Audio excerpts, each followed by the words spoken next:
Okay, now let's run the forward selection, backward elimination, and stepwise regressions, and we have the independent variables already assembled when we did the last VIF. We have already done that. So the data is right here. The unleaded starting from period number 2, and then lagged by 1 the unleaded price, lagged by 1 the crude oil price, lagged by 1 unemployment, lagged by 1 S&P 500, lagged by 1 housing, and lagged by 1 time. Well, time is just not, sorry, take that back.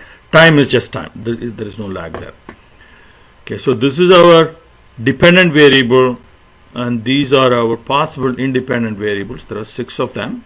We're calling them Z1 through Z6. So now we need to run the forward selection, backward elimination, and stepwise.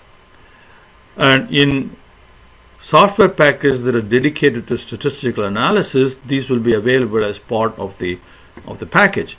But in Excel, I have written a macro for that, and it's available in ACF and more macro file that we already used in chapter 8 and earlier in chapter 9.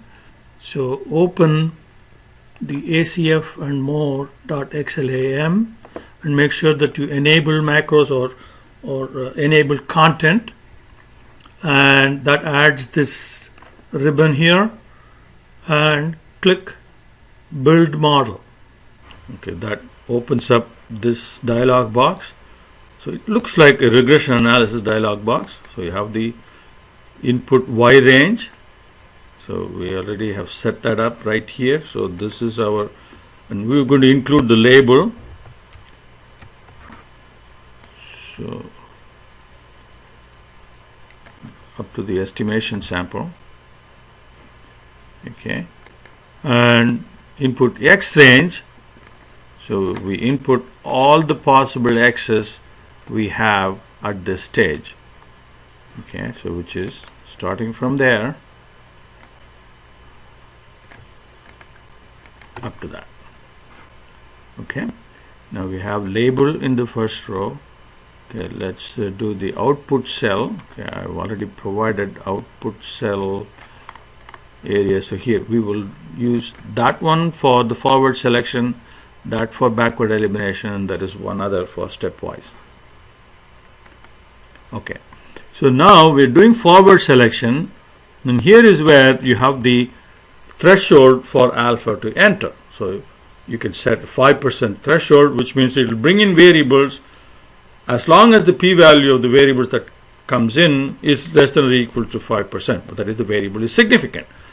Once you hit a value that is greater than 5%, so we will do 0.05. You should write that as you should enter as 0.05. Then the process will stop. Okay. All right. So now click OK. So here, this is your Y, and these are the independent variables. There are 6 of them. Okay. So it brought in the first variable Z1. And you see the partial p-value is 0, close to 0. It's not exactly 0. And it gives you the R-squared value and the model standard error. Now with Z1 already in, the next step is brings in Z2. Okay, and the partial f is given, and the p-value is given also. So now the R-squared has improved, maybe not very much, but the standard error has gone down by a little bit.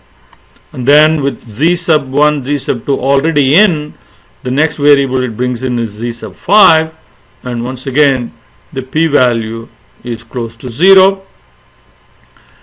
Then the next variable to bring in is Z sub 3, and after that it stops. So which means once these 4 variables are already in, the next best variable that it is able to bring in has a p-value greater than 5%. So it stops at this point. So the best model that we are able to identify with forward selection is a model containing these 4 independent variables. Okay.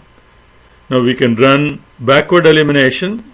Okay, again, go back and click the button, and here what we need to change is the output. Okay, the output range is that. Okay, and we have to select the method. Instead of forward selection, you use backward selection, and again we're going to use 5%, which can be somewhat different.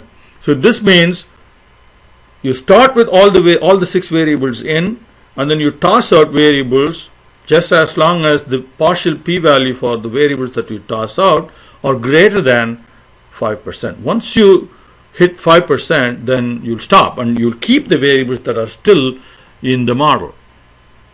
So click OK. So now you see you start with all 6 of them. Okay? And then the variable that is removed first is Z6, and it has a partial p-value of 21%. Okay?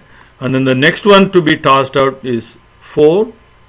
And that has a partial p-value of 46%. So now we are left with Z sub 1, Z sub 2, Z sub 3, and Z sub 5. So that's your best model in backward elimination, because the next step, the variable that gets selected apparently had a partial p-value less than 5%. So it so happens here, the forward and the backward, they both give you the same model. So here is where our initial pruning of the number of variables using multicollinearity helped us with both backward elimination and forward elimination coming up with the same answer. Your textbook did not do that. So they start with all the 8 variables in, and the backward elimination gives you a different model, and that opens up a different can of worms, which we are able to avoid by doing the initial pruning. Okay. Now let's do the last one, which is the stepwise. Okay, click again, and everything remains the same except 2 things. The stepwise output range, you should change that to V7, and stepwise you have to enter both alpha to bring in and alpha to toss out. So these 2 alphas can be different, but I'm going to use 5% for both of them.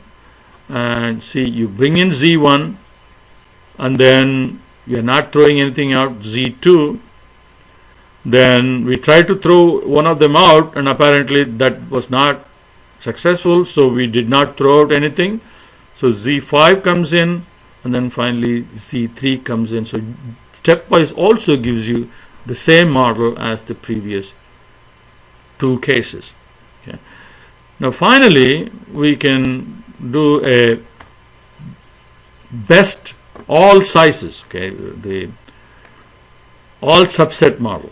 Okay, again go back to stepwise regression model building. Now change this to output cell to that.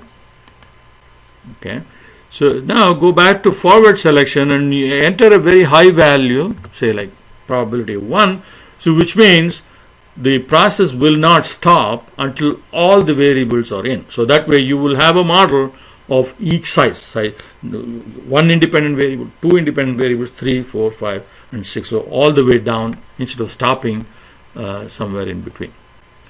So click OK. Then here you see 1 by 1, 3 variable model, 4 variable model, 5, and 6. Okay. Now of course this is usually we don't need to do this. What we need is the best subset model only, best model from the 6. So what we now have is Z1, Z2, Z3, and Z5. So that's the model that we have identified. So let's go ahead and assemble this right here. We will do that in the next video.